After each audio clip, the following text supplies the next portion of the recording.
2024 में फिर से एक बार मोदी जी बिहार में सभी की सभी सीटें जीतने जा रहे हैं। माताओं, भाइयों, बहनों, आज मैं लोकसभा प्रवास के तहत नवादा आया हूं। इसके पहले सुबह में जो सासाराम जाना था, महान सम्राट अशोक की जन्म जयंती के निमित्त एक बहुत बड़ा सम्मेलन रखा था, मगर दुर्भाग्यपूर्ण स्थिति हुई। सासाराम में लोग मारे जा रहे हैं, गोलियां चल रही है, टीयर गैस छूट रहे हैं। मैं वहां नहीं जा पाया। मैं सासाराम की जनता का यहीं से एक क्षमा मांगना चाहता हूं और मैं कहना चाहता हूं, मैं सासाराम जरूर आऊंगा। मेरे अगले दौरे में सासाराम में ही महान सम्राट अशोक की स्मृति में एक सम्मेलन करने का काम हम करेंगे। भाइयों और बहनों, बिहार में मैं ईश्वर से कामना करता हूं कि बिहार में जल्दी से शांति की स्थापना हो। सरकार को कहने का कोई मतलब नहीं है। मैंने सुबह गवर्नर साहब को फोन किया तो लल्लन सिंह जी बुरा मान गए कि आप क्यों बिहार की चिंता करते हो। अरे भाई, मैं देश का गृह मंत्री हूं। बिहार की कानून और व्यवस्था भी ये देश का एक हिस्सा है। आप नहीं संभाल सकते, इसलिए हम चिंता कर रहे हैं। और मित्रों, जिस प्रकार की व्यवस्था यहां पर शासन में बनी है, मुझे बताइए, जिस सरकार में जंगल राज के प्रणेता लालू प्रसाद यादव की पार्टी उपस्थित हो, वो सरकार बिहार में शांति ला सकती है क्या? बताइए, ला सकती है? ला सकती है? नीतीश बाबू, सत्ता की भूख ने आपको लालू प्रसाद यादव जी की गोदी में बैठने के लिए मजबूर कर दिया। हमारी कोई मजबूरी नहीं है। बिहार की जनता के बीच में जाएंगे, जन जन को जागरूक करेंगे और ये महागठबंधन की सरकार को उखाड़ कर फेंक देंगे। मित्रों, मैंने ऐसी स्वार्थी सरकार नहीं जब देखी है। एक व्यक्ति को, बैठ जाओ भैया, बैठ जाओ। एक व्यक्ति को प्रधानमंत्री बनना है और लालू जी के बेटे को मुख्यमंत्री बनना है। इसमें बिहार की जनता को पीस रहे हैं। मैं आज लालू जी को भी कहने आया हूं, लालू जी, नीतीश बाबू को आप जानते हो, प्रधानमंत्री वो बनने से रहे, वहां जगह खाली नहीं है। देश की जनता ने तय किया है, तीसरी बार भी नरेंद्र मोदी जी प्रधानमंत्री बनने वाले हैं। और अगर मोदी जी प्रधानमंत्री बने तो नीतीश बाबू कभी आपके बेटे को मुख्यमंत्री नहीं बनाएंगे। आप भी गलतफहमी में हो, नीतीश जी भी गलतफहमी में है, मगर बिहार की जनता गलतफहमी में नहीं है।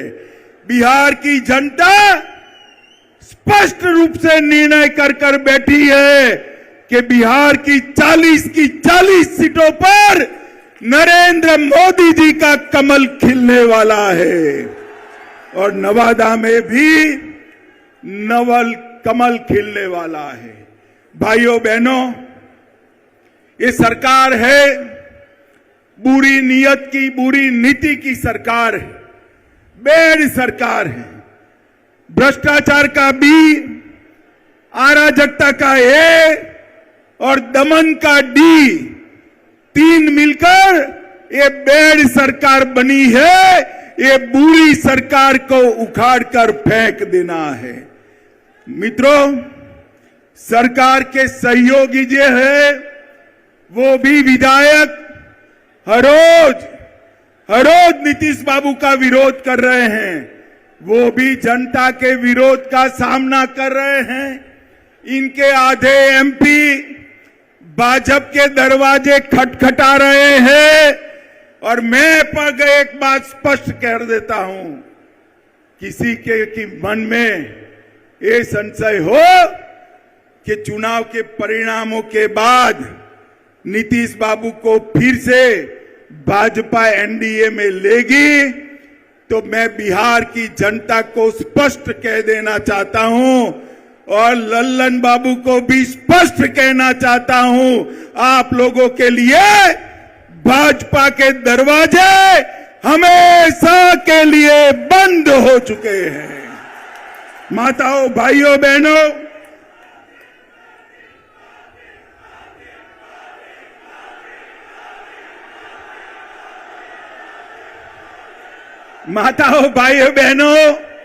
आपके नारे बता रहे हैं।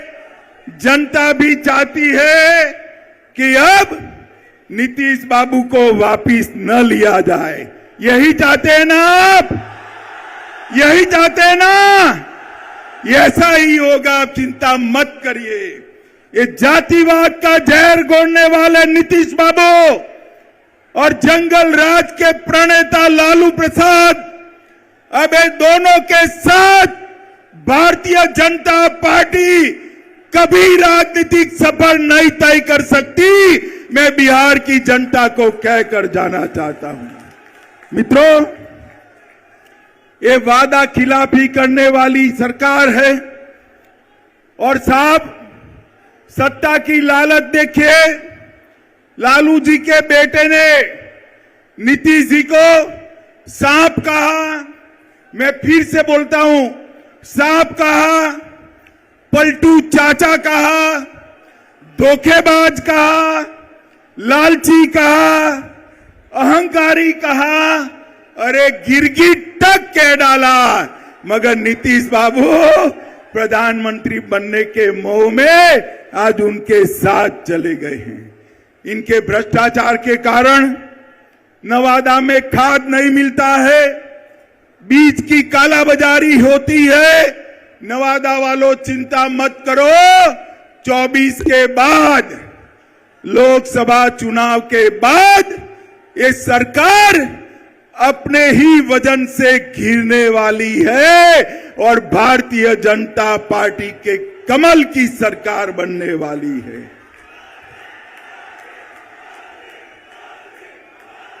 आप जो मोदी मोदी के नारे लगा रहे हो ना, वो मोदी जी ही कालाबाजारी और भ्रष्टाचार से आपको मुक्ति दिलाएंगे। मोदी जी ही बिहार में कानून और व्यवस्था ठीक करेंगे। मित्रों, बिहार के अंदर डेयरी की भी अनेक संभावनाएं पड़ी है। मोदी जी सहकारिता क्षेत्र में 2 लाख ग्रामीण डेयरिया बनाना चाहते हैं। भाजपा की सरकार बनने के बाद बिहार की हर पंचायत में कोऑपरेटिव डेयरी बनाने का काम भारतीय जनता पार्टी की सरकार करेगी। मित्रों, मोदी जी ने ये नवादा के विकास के लिए ढेर सारे काम करे हैं।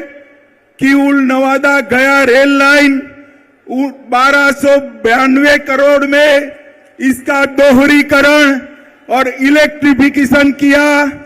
वारिसलिंगगंज विधानसभा में नया रेलवे ओवरब्रिज बनाया। बख्तियारपुर से रजौली 4 लेन रोड निर्माण कार्य चल रहा है। नवादा से दिल्ली, लो मैं अभी बात कर रहा हूं और आवाज आ गई, नवादा से दिल्ली ट्रेन भी चालू कर दी गई है। नवादा से पावापुरी रेलवे लाइन का सर्वे का काम चालू हो गया है। पावापुरी से नवादा 33 किलोमीटर लंबा रेल खंड बनाने का काम भी इस सर्वे के बाद चालू होगा। इस्लामपुर नटेसर रेलखंड का काम पूरा कर दिया गया है। नवादा के रजौली में बर्रा गांव में सैकड़ों एकड़ बंजर जमीन में प्रधानमंत्री माइक्रो इरिगेशन योजना के तहत वन ड्रॉप मोर क्रॉप के तहत खेती चालू हुई है। बिहार शरीफ से नवादा के लिए 4 लेन रोड बन चुका है। नवादा के वारसलीगंज में 132/33 किलोवाट का नया विद्युत सबस्टेशन और ट्रांसमिशन लाइन डाल दिया गया है। नवादा घाट से गमरा तक सड़क निर्माण का काम चालू हो गया है। नवादा के रजौली में 2000 मेगावाट परमाणु क्षमता विद्युत उत्पादन की योजना बन चुकी है। और इसके साथ मैं आज नीतीश बाबू को पूछना चाहता हूं। नीतीश बाबू, आपके जीवन में आपने कई पार्टियां बदली है, कई लोगों को धोखा दिया है, मगर एक बार जिस यूपीए में आप गए हो, लालू प्रसाद जी के साथ गए हो, इसने बिहार को क्या दिया बताइए।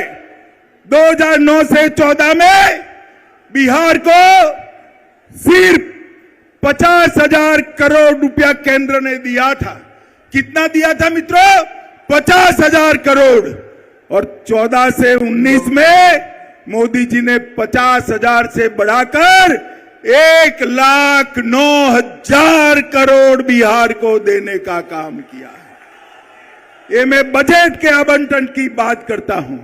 और कर के निर्धारण में 9 से 14 तक 1,36,000 करोड़ दिया था और मोदी जी ने 14 से 19 में 2,83,453 करोड़ दिया।